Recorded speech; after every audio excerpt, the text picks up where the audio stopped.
to sell the number 2 overall pick or not to sell the number 2 overall pick? That is the question, and I'll answer it next on the Locked On Browns podcast.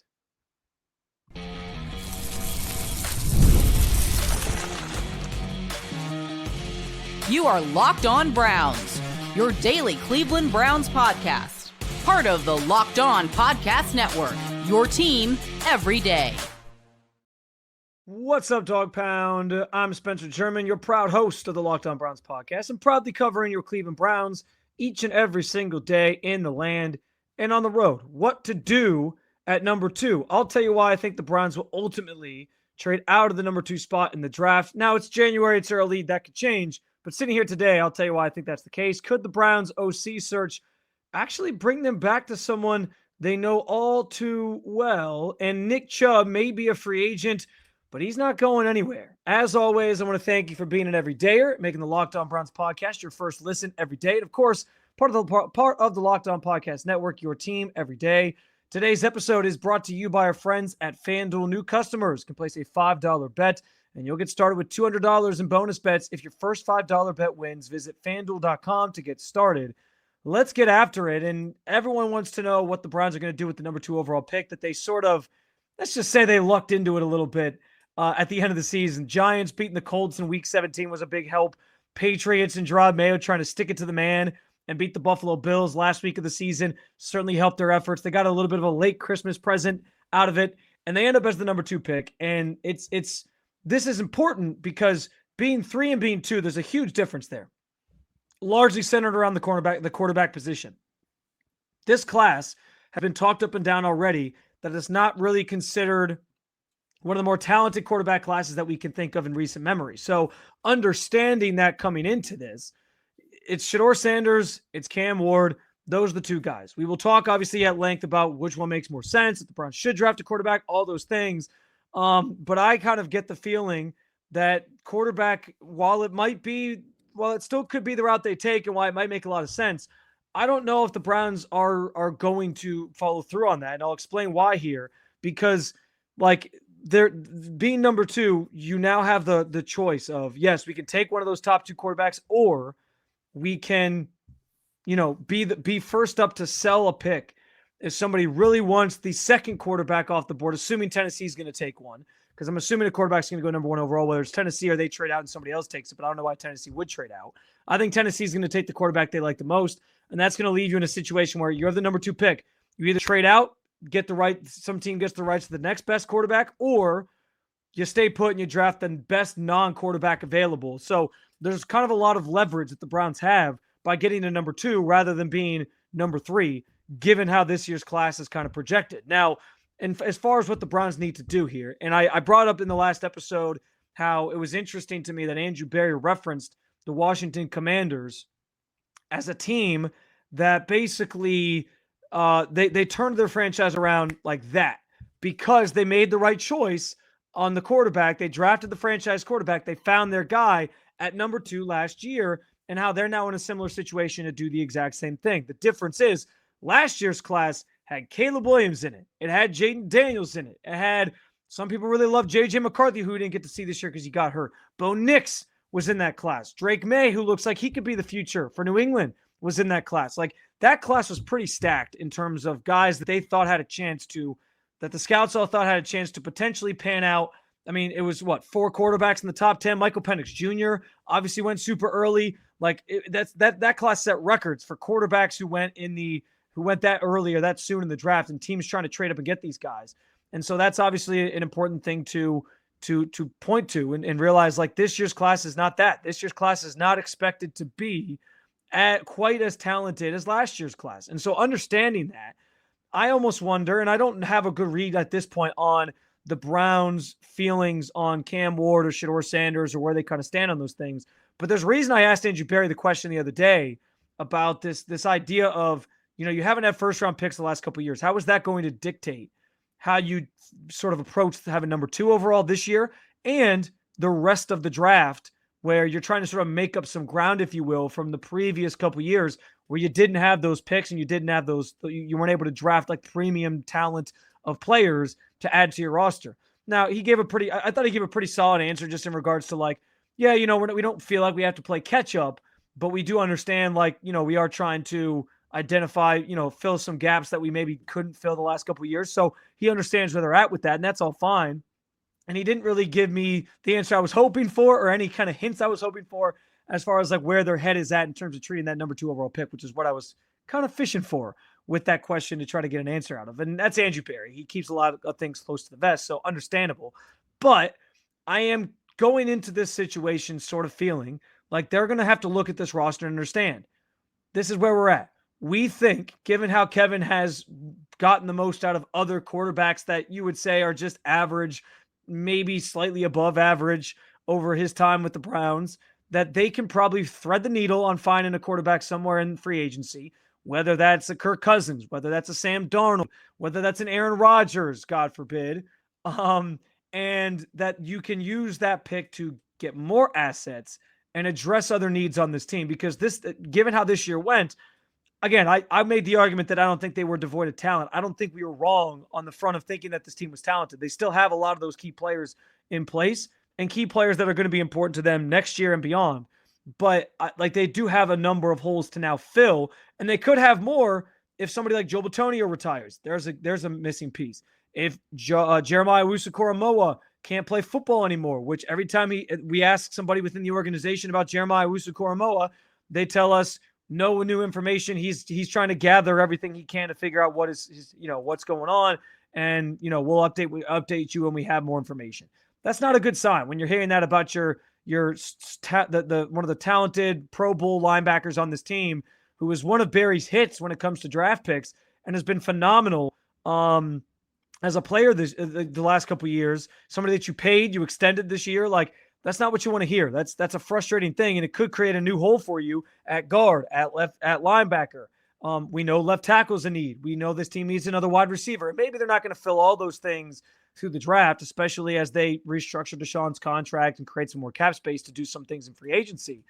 But sitting here today in early January, we'll just say today's date's January 8th, I kind of feel like the Browns are ultimately going to trade out of that spot and use that as an opportunity to draft a number of players, not just one or two guys. It would be one or two guys, I guess, in the first round, but get more draft capital to help supplement this roster faster rather than, stay and draft that quarterback that everybody covets. Now, there's a reason for this. And there's also, I understand where some people might be ripping their hair out watching this. You might be ripping your hair out watching this because maybe you're on the quarterback train. You're like, no, they got to take a quarterback. But here's the thing. If they don't love either of these guys, you can't just take a quarterback to take a quarterback. And maybe they're looking ahead to 2026 and saying, we feel better about some of the names that could be coming out of next year's class. A Drew Aller, for example, who's a Northeast Ohio guy. Obviously Arch Manning is going to be the coveted guy in next year's class if he comes out after starting a year at Texas. So there are some options next year. And I understand what you're saying. Well, yeah, but if they're like an average team next year with an average quarterback, they're not going to be in position to draft that guy. Maybe. But if you have the number 2 pick and some team really wants one of these quarterbacks this year, you have a chance to trade back and get a pick, not only this year, maybe not multiple first-round picks this year, but you could get a pick next year. Like those first-round picks, those early picks that are going to be used on quarterbacks, those sometimes net you like 3 first-rounders in the next couple of years. And what did the Browns give up for Deshaun Watson? 3 first-rounders. It's an easy way to recoup some of the talent that you've missed out on the last couple of years. If you trade back, maybe get 2 first-rounders this year or a first-rounder and another second-rounder this year and a first-rounder next year. And what does that allow you to do? Well, let's say the Browns finish an average team next year. They're outside the playoffs looking in. Or maybe they get into the playoffs, they sneak in as a wild card team, and they get bounced in the first round or something. Okay. Yeah, you're pretty far back in the order. But you can package 2 first-rounders next year, maybe a first-round of the year after that to get higher in the draft and give yourself a chance to be in the running for one of these premier quarterbacks next year. There's always another path up. I'm not saying it's easy. I'm not saying it's always a guarantee. And there's certainly a lot of factors that go into waiting on a quarterback. And as the Browns learn from this Deshaun Watson experiment, you got to be able to draft and develop one. But it's not the end of the world if they miss out on one this class, in a class that people are sort of down on, at least as we know it's been scouted right now. That's going to change in the coming months. There's going to be breaking down every single angle of everything when it comes to Cam Orchard or Sanders and the rest of these guys. But I just don't know if they feel comfortable doing that just yet, even though they were citing the Commanders as an example and knowing that they have so many holes to fill, maybe it makes more sense for them to trade back. That's kind of where I'm sitting here today again on January 8th. I feel like they're going to ultimately trade back out of number 2. We can debate if that's the right thing to do and how we feel about these quarterbacks. And I may change my opinion by the time April rolls around. But for now, I think that's probably the move that they make. And it does make a lot of sense from a standpoint of trying to supplement this roster quickly and make up some ground on players that you might have missed out on in previous years. The Browns are going through an OC search, as we know. Maybe the replacement actually comes from somebody that they know a little too well. We'll talk about it coming up next on the Locked On Browns podcast. Week 18 is behind us. The playoffs, that's right, the playoffs are finally here. It all gets started this weekend. And the playoffs, frankly, are better with FanDuel. Right now, new customers can bet $5 and get $200 in bonus bets guaranteed. That's $200 in bonus bets, win or lose. The FanDuel app gives you everything you need. Live bets, same game parlays, and so much more. I'm a big anytime touchdown parlay builder, especially during the playoffs. Sometimes I even try to win a little extra money or some more money when I try to nail the first touchdown in every game. I like playing over-unders. There's all sorts of things. The opportunities, the options are endless when you visit FanDuel.com to join today and get started with $200 in bonus bets. That's FanDuel.com. Make this playoff season unforgettable with FanDuel, an official sportsbook sponsor or partner of the NFL.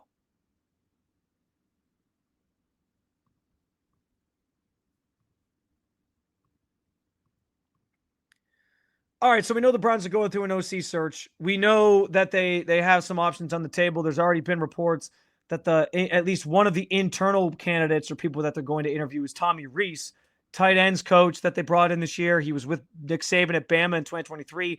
Saban retires. He goes and pushes for an NFL job, gets it, and handled the tight ends this year. One thing that's interesting about Tommy Rees is that he had a chance to work with Mike Vrabel very closely this year, because Mike Vrabel, as the consultant that he was brought in, and then that role this year, he started primarily dealing with the tight ends and working closely with Rees. So I thought that was kind of interesting. Maybe some of Mike Vrabel's wisdom rubbing off on Tommy Rees there a little bit, a guy who, as we know, is one of the most coveted coaching candidates in this cycle right now in terms of interviewing for jobs. I think I've seen him at the top of almost like every list that's out there. The Patriots seem like the potential landing spot for him, but Mike Vrabel's obviously great. And at the end of the season, Vrabel sort of started taking over more of the offensive line side of things. Andy Dickerson was fired as well as Ken Dorsey, as we know. So there was kind of a transition there, but still, Tommy Rees got to work closely with him. So it's an intriguing option for the Browns to consider, and one of the maybe better internal ones. And he does have experience as an offensive coordinator in the college ranks. But to me, like, if they hired Tommy Rees, it sort of signals this is going to be Stefanski calling the plays, and Rees is going to get his feet wet as kind of this offensive play caller in the NFL for the first time, which I think is okay, because my understanding is players preferred Kevin Stefanski as the play caller, and that's kind of what they want anyway. And so I think that's probably a good opportunity if they were to go that route, to bring him back or to keep Tommy Rees on staff, give him that promotion, and get him sort of acclimated to being an offensive play caller in the NFL and an offensive coordinator in the NFL. It'd be a cool opportunity for him. Now, that is not the person that I'm alluding to when I say the offensive coordinator, the best option at offensive coordinator could be a old friend. I'm referring to Alex Van Pelt, who went to the Patriots this past year, was just fired along with everybody, let go with everybody after Gerard Mayo was fired literally what felt like 20 minutes after their game against the Bills ended on Sunday. They couldn't even let the man enjoy one win and go get a good night's sleep. They had to just cut ties immediately. And so Alex Van Pelt is now a free agent coach once again. And I'm not saying they're going to go through with this. I do think if they do go through with it, it would be interesting, because it would almost signal that the pivot to bring in a new offensive coordinator, which has been reported, was something that came from above. Not Kevin Stefanski being like, we're going to move on. More so like, we need to get the most out of Deshaun Watson, find a new OC. And so this would almost be like an admission that, like, yeah, we did it that way. We tried. Didn't work out. I'm going back to what works. And so let's go get Alex Van Pelt. But the interesting thing with AVP I'm not saying he's the world's best offensive coordinator. And like a Tommy Rees hire, I do think getting AVP signals the play calling goes back to Kevin Stefanski as it was. Everything resumes to as it was before they even fired Alex Van Pelt in the first place. Which is fine. I don't think that's a major issue. Again, I think that's what the players want is Kevin Stefanski being the primary play caller, him sort of overseeing the offense. It's what he was hired to do anyway. But there have been conversations, and I know Albert Breer of Sports Illustrated's talked about this, where AVP he called him at one point, Breer did, like the glue guy for the Browns offense. Like he was a guy that really was good for the culture, really was connected with the players in the offensive room and in the offensive staff and all these different things. So like those types of people can matter for an organization. And I'm not saying like if you don't bring him back, the Browns are doomed or anything like that. They'd have some other options. I actually think Clint Kubiak is really intriguing. He was with the Saints this past year, but obviously he's been let out of his contract or let go after they fired Dennis Allen, and the Saints are sort of putting feelers out there on interviews and interviewing to fill that role. So we'll see. But Clint Kubiak's intriguing because that's Kevin Stefanski's system. Clint Kubiak's dad, Gary Kubiak, is the guy that Kevin Stefanski's system basically branches off from. So I think like that could be an intriguing option. So there's other options out there that I think I'd be on board with and I'm okay with. But I have started to wonder if a reunion with AVP makes a lot of sense and allows the Browns to kind of reinstate and just kind of reset where they were a year ago and start fresh with like, okay, clear eyes. I don't want to be corny and quote the whole Friday Night Lights thing, but we get a clear head here and we go back to doing what we do best, because that was the theme of Andrew Berry's press conference and Kevin Stefanski's press conference. They wasted no time firing Ken Dorsey. It was within 12 hours of that game going final, the 2024 Browns body, if you will, being cold after it ends. They fire Ken Dorsey and Andy Dickerson, and the next day Kevin Stefanski standing there talking about like we just got to be better, and you got players in the locker room talking about not having an identity and how their identity in the previous years that, by the way, helped them get to the playoffs 2 times in 4 seasons was running the football, and you can't build around just one player, and you can't just cater everything to one guy. All those were quotes that came out of the locker room on locker room cleanout day on Sunday.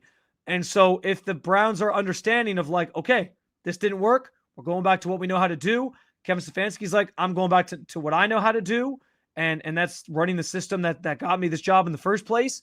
Maybe AVP makes a lot of sense. He was the guy that he was willing to pair. He paired himself with him to start his tenure and his time here in Cleveland as a head coach. Like I said, there's been a lot of good things said about AVP just in general as a fit and a culture guy in that locker room. And frankly, like he was part of establishing the culture that we are told and believe that the Browns have right now, that guys are bought in and really are invested in this team, and that they're playing hard no matter what, and that Stefanski kind of gets the most out of. I don't think it's a bad idea or a bad thought to potentially have to pivot back to that. And isn't it admission that you messed up? Probably. But honestly, I think the Browns as an organization could use some of that. Like we finally got Andrew Berry admitting, yeah, the Deshaun Watson trade hasn't gone the way we wanted. This would be maybe along those lines of like, yeah, we just felt like this was the best move to go back to the guy that helped us get here. And helped us establish this thing in the first place. And, I think it's better. And there's a sense of respect that comes when an organization can at least own some level of the mistakes that they've made or the issues that they've, run into. And yeah, would this be that a little bit? Sure. But I don't have a problem with that being a potential path forward that they take.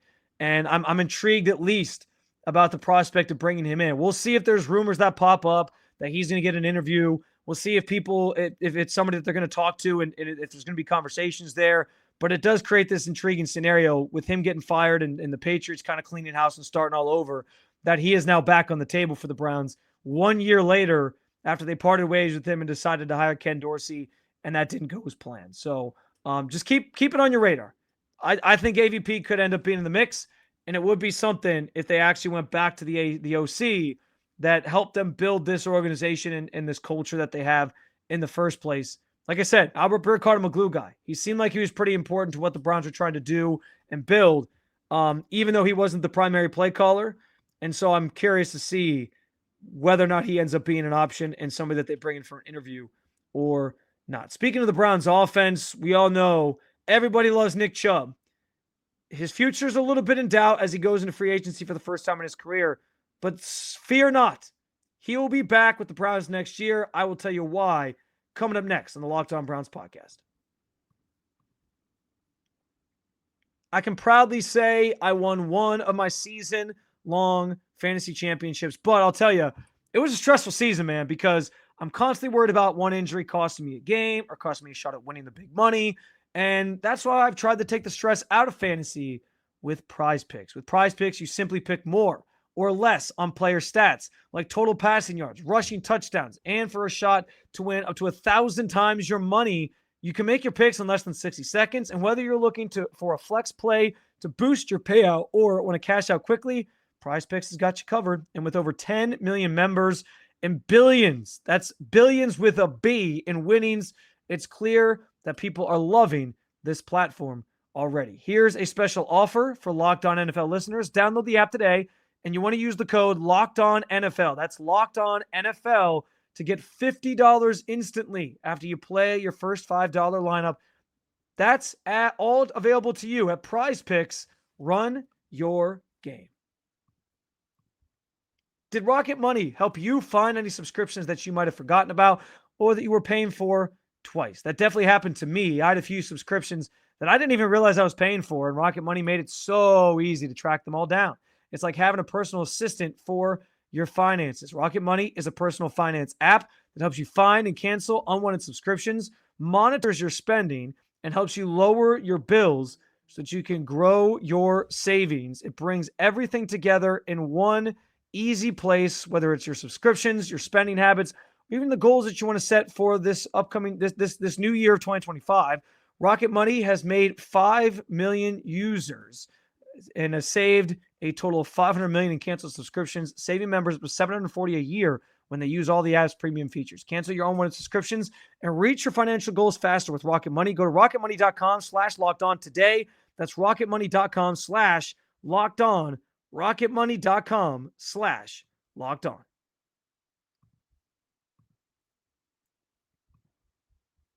All right, everybody wants to know about the future of Nick Chubb. He is a face of the franchise player. He's a guy who's going to end up in the Browns Ring of Honor at one day. He's going to be a Browns legend one day. If he's able to come back and play at a high level, he could end up being a Hall of Famer one day. Who knows? But nobody also wants to see him not in a Browns uniform next year. And I think I don't think you have to worry about that. I really don't. I think he's going to finish his career with the Cleveland Browns. I think he's going to be back in 2025, maybe for a few years after that. And I just find it hard to believe that the two sides can't come to some sort of middle ground on a future together.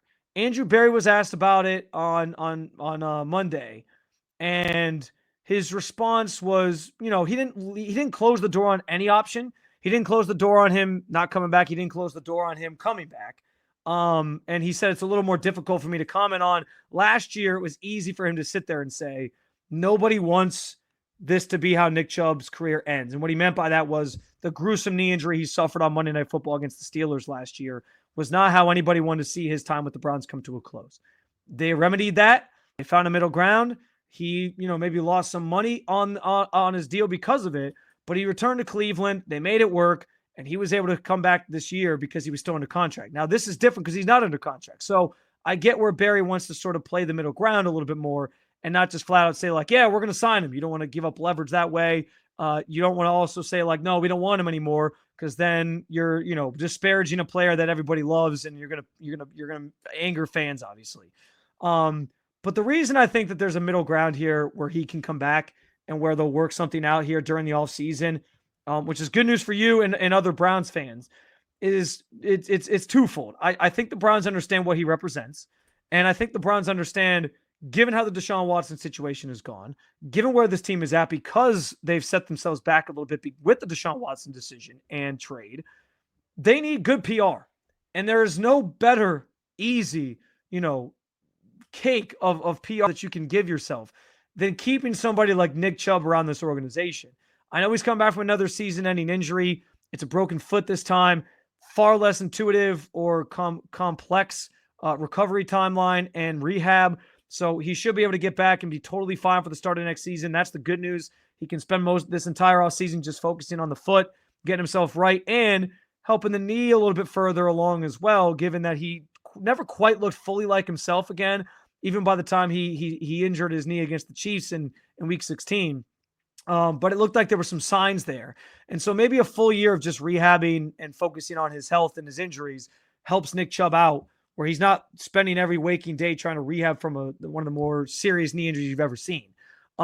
So I do think like there's still some value in trying to bring him back as well if you're the Browns, beyond just the PR side of it. But the PR side of it's number one. I mean, everybody in this organization loves Nick Chubb. Andrew Berry even mentioned, like, we think the world of Nick Chubb. So I'm sure, they probably want to try to bring him back, even if it's on a minimal deal, just for the sake of like having him around is important and good for this team, good for this locker room, and good for the fans, and it's easy to sell. But from Nick Chubb's standpoint too, and this is the bigger thing, he said leading up to that Chiefs game at a charity event around Christmas time that he was going to be a Brown for life, or he wants to be a Brown for life, or he is a Browns for life. I'm paraphrasing. I don't remember the exact wording, but he mentioned the phrase Brown for life. And that following week, he was asked about, or leading up to the Chiefs game, a couple of days later, he was asked about like why that's important to him, finishing his career as a Brown. And he said, listen, I was drafted here. I would love to be able to finish my career where I was drafted and just play in one place. And he also wrote that great letter in the Players Tribune to the fans, just about what they meant to him and through his recovery and his rehab, and how they were the biggest thing kind of getting him through that phase of his career, that dark time of his career. And so we know he loves Cleveland. We know he loves the fans here. I don't see why, if that's his goal, I hate to say it because Nick Chubb deserved every penny he was given when he signed that initial, that contract he signed initially. But because of the injuries and all that, he's not going to see that money, that same type of money again, and that stinks. But I would imagine he'd be open to some sort of, we'll just call it a hometown discount, if you will, because of how much he loves it here and because how much the Browns love him. And again, if he's trying to basically go in the next year on like a prove it sort of situation anyway, where he's like, hey, back-to-back years with season-ending injuries, I just got to kind of get my feet back underneath me. Maybe it's a one-year deal, and he gets with incentives with a bunch of incentives added onto it, and he gets a chance to kind of prove himself and reestablish himself as a running back in this league. I could see something like that. I think that makes a lot of sense for both sides. And if he performs well, maybe it leads to another extension to do and accomplish that thing that he did say he wants for himself, which is to potentially finish his career here in Cleveland as a Cleveland Brown. I understand where there's a little bit of a question or, some uneasiness about the future of Nick Chubb because he's going to be a free agent for the first time, and the injuries add to that. He's 30 years old, like all those different things come into mind. It's always tough when a running back gets up there in terms of age and the injuries start to pile up, and you just kind of wonder about like what the future holds for that player and if they're worth the money. I'm sorry. And by the way, he's 29, but he'll turn 30 next year. I just want to make sure I was right on that. I get so caught up in like Amari Cooper was 30, receivers turning 30, running backs turning 30, but I knew he's approaching 30 and he's got multiple serious injuries now, or injuries that could affect him now. So I get where like there's some hesitancy there, and you always worry about a guy's like ability and, if a team's just going to move on from him when they get to that point. But Nick Chubb is a special breed in that way because he means so much more to this organization than even his play, that I think they will try to work something out, and he will still be part of this running back room moving forward. So if you're looking for some positive vibes around Nick Chubb and his future, if he's going to be here next year, I'm saying right now today in early January that I'm almost willing to put money on it. Like I'll go to FanDuel. If there's a prop bet available at FanDuel where I can bet on Nick Chubb being with the Browns next year, like bet on his odds to be on a certain team, I'll put I'm not going to say all my money, but I'll put a good chunk of change on Nick Chubb being back with the Cleveland Browns next year. You heard it here on the Locked On Browns podcast, and you can follow suit if you want, because I just think it feels inevitable. It feels too perfect. Nick Chubb's trying to prove himself. He'd rather do it here in Cleveland. He wants to finish his career Brown. Browns can get the good PR out of it, keep a fan favorite around, and see if he can actually get back to playing at that high level. It's a very low risk, high reward sort of situation for the Browns because he's not going to command the type of money that he once did had he been on the open market a couple, seasons ago. Another episode down with you, Dog Pound, and I appreciate you joining me as always to talk about your favorite football team as we are full on in off-season mode. There'll be plenty more to talk about in the weeks and months ahead, and I hope you continue to make the Locked On Browns podcast your first listen every single day. For your second listen, check out a new Locked On NFL show, or if you want to keep it local, you can check out the Locked On Cavs podcast, the Locked On Guardians podcast. Thanks for being an everydayer at the Locked On Podcast Network. I will talk to you again real soon, but for now,